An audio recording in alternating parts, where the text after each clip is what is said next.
Hallo ihr Lieben und herzlich willkommen zurück zu The Cat Lady. Ich bin endlich mal dazu gekommen, weiterzuspielen. Und bevor ich es vergesse... Hi! Da sind wir wieder und ich würde sagen, wir reden gar nicht groß drum rum. Ich bin ein bisschen aufgeregt. Es ist noch nicht so horrorlastig, wie ich mir das gedacht habe. Aber lass uns mal überraschen. Wir gucken mal, was der Herr Doktor hier zu sagen hat. Nicht wundern, es kann sein, dass ich noch mal kurz irgendwie hier so ein bisschen gucken muss. Ne? So. Bereit zu sprechen. Lieber warten. Ja, wir kennen das ja von letztem Mal schon, ne?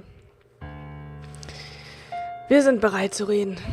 This isn't all about whether you're nuts or not, like we said before. It's about finding what has caused how you're feeling now and creating a working solution. In order to achieve that, I need to get to know you better. Can we talk about your childhood first? Your parents. When you're a child, your life revolves around them. What was your father like? Did you have a good relationship with him?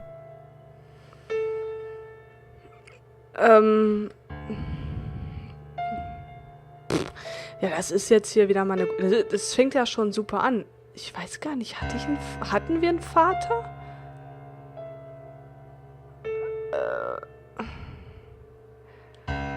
Ja, Moment mal, die Frage ist ja die... Wie war das denn? Die Frage ist, sollen wir jetzt gerade so beantworten, also wie Susan? Ich weiß es einfach nicht. Ich habe keine Ahnung, ob sie einen tollen Vater hatte oder nicht. Ich gehe davon aus, wenn irgendeiner anscheinend den Drang verspürt, Suizid zu begehen, dass er wahrscheinlich nicht unbedingt die beste Kindheit hatte.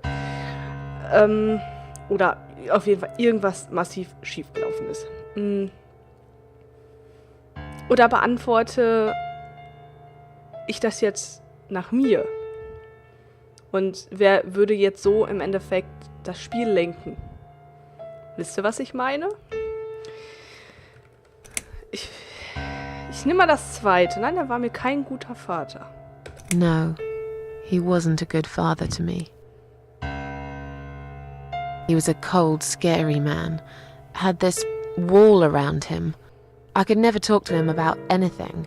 He wouldn't understand. He'd just punish me instead.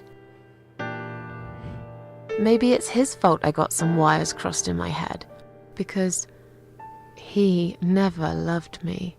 I've always wondered what it feels like to have a loving dad. Maybe it's not too late to fix things between you two. It is. He's dead. Cancer. 6 years ago. I see. But it isn't too late for you to put things right in your heart. Have you forgiven him?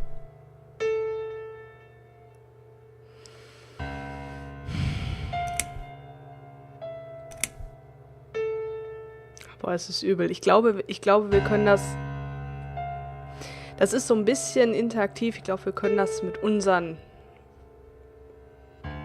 Ja, ich sag mal, mit unseren Erfahrungen so ein bisschen steuern. Das ist... Also wenn es wirklich darauf aus ist das gerade ziemlich krass. Und er war auch ziemlich cool, muss ich sagen. Also nicht... Ja, egal. Kann ich auch irgendwann anders erzählen. Ich habe auch keinen Kontakt zu meinem Vater und das ist auch gut so. Ich habe das jetzt gerade, die erste Frage, auch so beantwortet, wie ich es empfinden würde. Also, nein, habe ich nicht. Why would I? He doesn't deserve to be forgiven. All he did was make my life hell. He destroyed my childhood. He always made me sad. Yes, sad is the word. It's all true, Susan. But the anger you have kept in your heart all these years isn't doing you any good. Don't you think you would be a better, stronger person if you could rise above it all? Aren't you becoming a bit like him, angry and bitter? Aren't those the things in him you hated most? My mind is already made up. I will never forgive that son of a bitch. I hope he burns in hell. Well, if you put it like that... Let's talk about your mother now. What was she like? Would you care to tell me about her?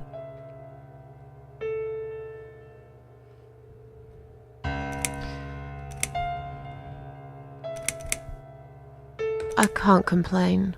My mum was great. She brought me up well. Me and her, we were like best friends, like soulmates. We did everything together. She passed away 7 years ago. When Dad first got diagnosed with cancer, it was too much for her. He kept pretending he was fine, but she just couldn't take it. Her heart gave up. She died quickly. My father kept fighting it. Another 8 months of illness and intensive chemo finally beat him, though. He thought he was unbeatable, but he wasn't. Okay, I'm beginning to get a better picture. That's enough about your parents for now. Let's take 2 minutes, and we will talk about something else.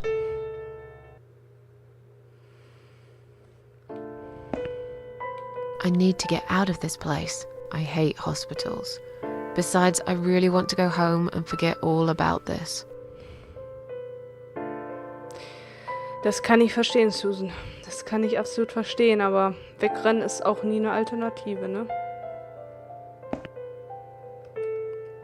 Leg dich hin. Nö. Kissen. Untersuchen. Wenn ich dieses Kissen nur anschaue, frage ich mich, wie viele Leute mit ihrem Kopf darauf gestorben sind. Oh, das ist aber... Es wurde seitdem sicherlich oft gewaschen, aber es läuft mir trotzdem kalt den Rücken runter. Wenn ich so darüber nachdenke, ich bin ja auch fast gestorben. Warte, ich bin für einen Moment gestorben, oder?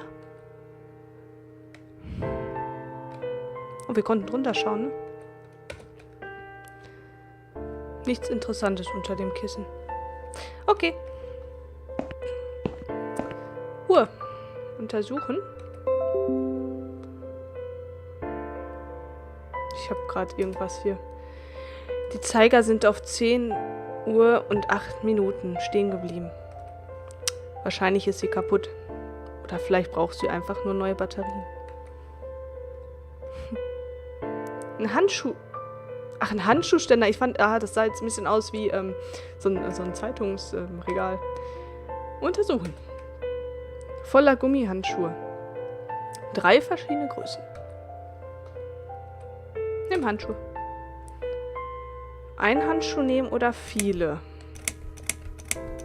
Ich nehme erstmal einen, wir sind ja nicht dreist, ne?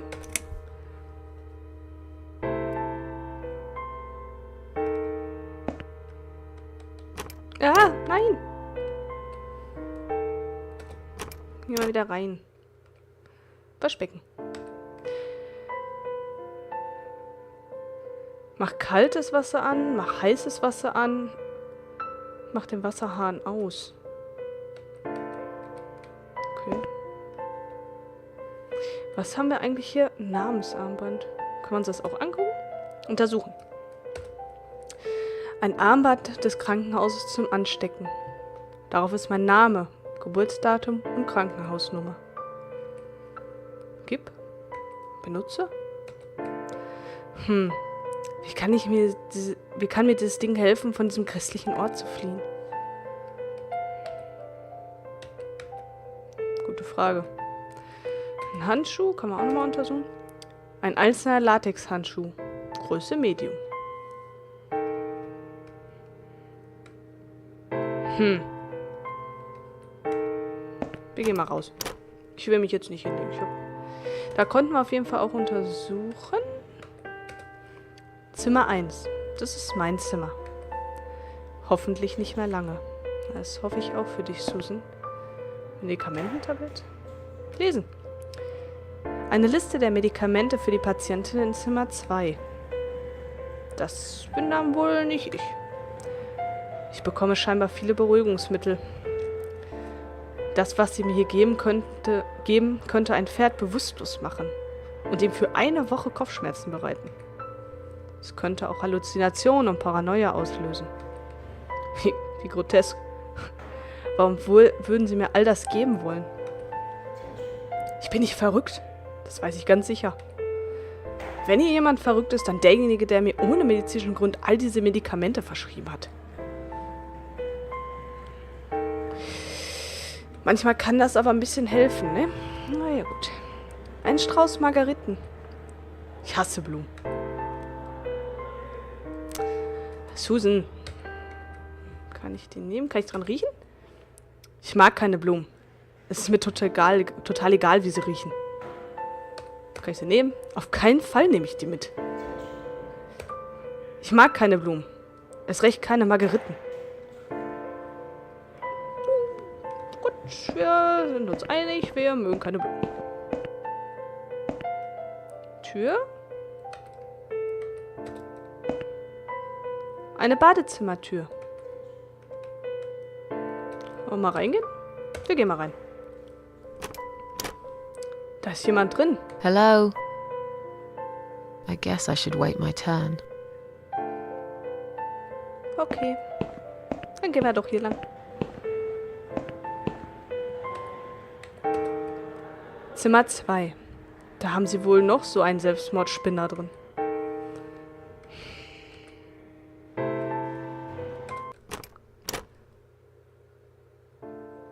Oh, das war keiner drin. Mach kaltes Wasser an, mach heiß. Was? Okay. Voller Gummihandschuhe. 3 verschiedene Größen. I've already got one glove in my pocket. Okay. Was ist hier? Die Zeiger sind auf 11 Uhr und 40 Minuten stehen geblieben. Sind denn alle Uhren in diesem Krankenhaus kaputt? Nee, da will ich mich nicht reinlegen. Ein dreckiges Kissen. Nichts Interessantes unter dem Kissen. Okay. Nein, ich möchte mich da wahrlich nicht reinlegen. Oh. Eine Liste der Medikamente für die Patientin in Zimmer 1 und einige Notizen. Diesem Zettel zufolge heißt sie Ann Burton und ist 35 Jahre alt. Sie nimmt viele Beruhigungsmittel und hat schon eine lange Geschichte von Drogenmissbrauch. Darüber hinaus scheint sie Methadon als Heroinersatzdroge zu nehmen. Unten auf der Seite steht, dass sie eine Privatpatientin ist, die auf eigenem Wunsch hier ist. Die Glückliche. Ich glaube, ich komme hier nicht so einfach aus der Station raus.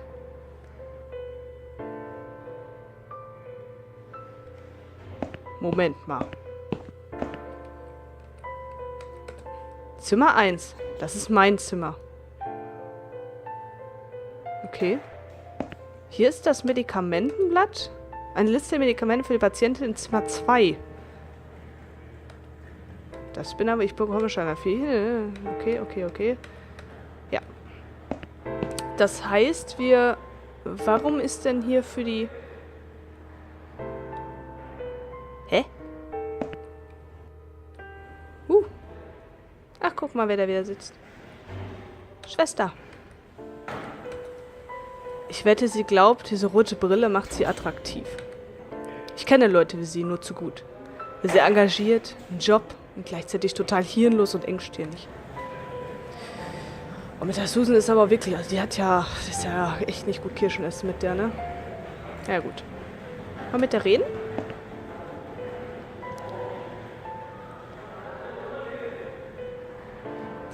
Ich möchte jetzt nach Hause gehen. I'd like to go home now. Well, so would I. But there are procedures and a system in place. I can't just let you go like that. What?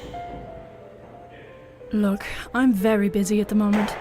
I'll come and talk to you in a minute, all right? Okay. Könnte ich dann bitte wenigstens telefonieren? Can I make a phone call, please? Oh, yes, of course. But the phone's being used at the moment. Can you please come back in 5 minutes? Thanks. Gut. Mann. Ich Ich fühle mich aber auch schon viel besser. Können Sie mich denn bitte entlassen? I feel much better now. Can you please discharge me? I'm glad to hear that. But I can't discharge you until Dr. X sees you. He should be doing his round very soon. Please return to your bed and wait for him, alright? Toll. Dann frage ich wenigstens mal, ob Liz da ist. Die ist wenigstens nett. Is Liz here? And who's Liz? That young nurse who was here last night. Black hair, very chatty. She said her name was Liz. I'm sorry. A lot of people come through here. I can't remember everyone's name.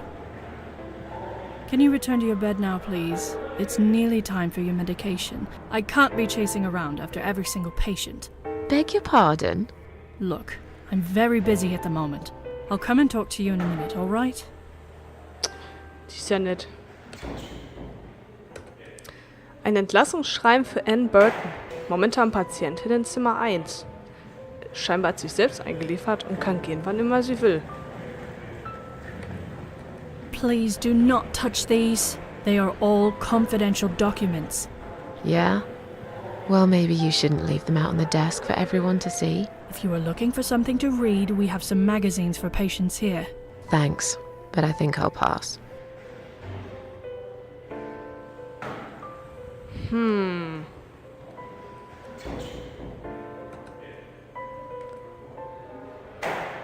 Okay.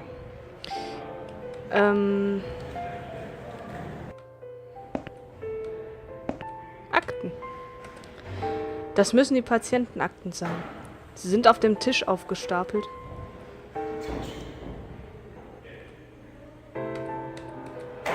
Na, da komm ich. Please do not touch these. Ja. They are all confidential documents. I'll go and get it, shall I? I'm sorry. Are you one of the housekeepers? Why did you dress up as a patient? I just can't stand mess, that's all. And there's no need to be sarcastic. Who's being sarcastic? Eieiei, die alte ist ja...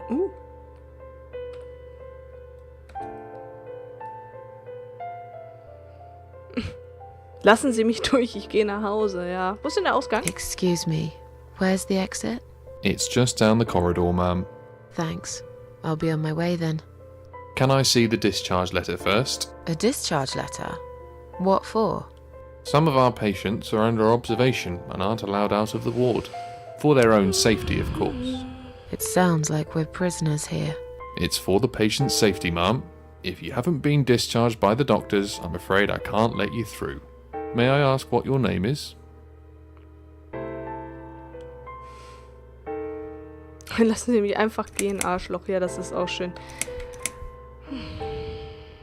My name is Susan Ashworth. Can I go now? If you've not been discharged, I can't let you out, Mrs. Ashworth. I'm afraid there's nothing I can do for you, ma'am.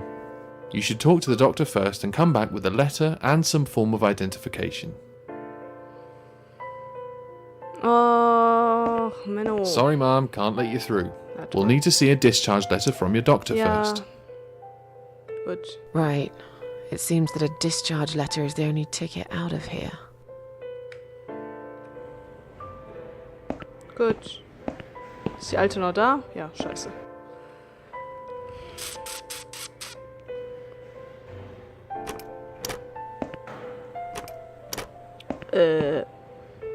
Das muss die Patientin aus Zimmer 2 sein. Oh Gott. Sieht nicht mal verwirrt aus.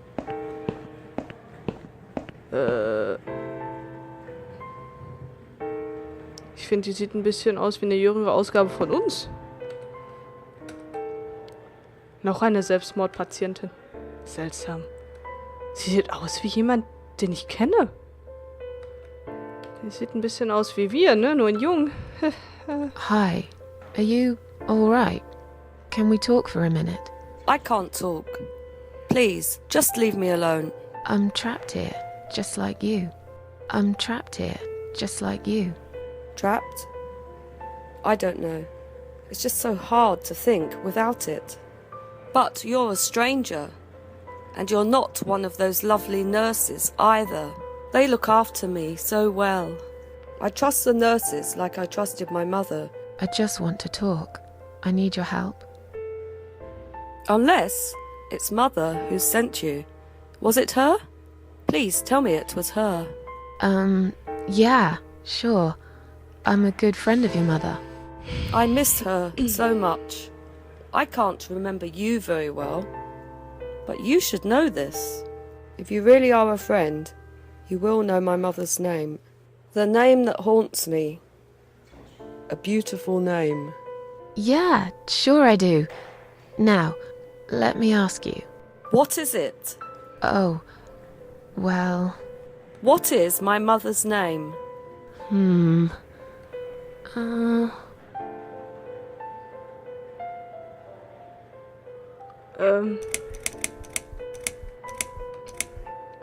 Burton? Sollen wir mal Anne Burton nehmen? Weil Anne Burton ist ja... Anne Burton. No, that's my name. Scheiße. You don't know my mother. You little liar. Leave me alone. Please, just leave me alone.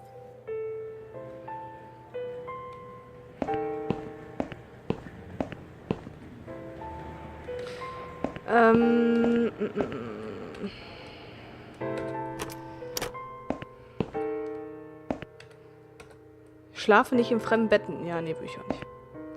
Da war doch nichts, ne? Nichts Interessantes unter dem Kissen. Okay.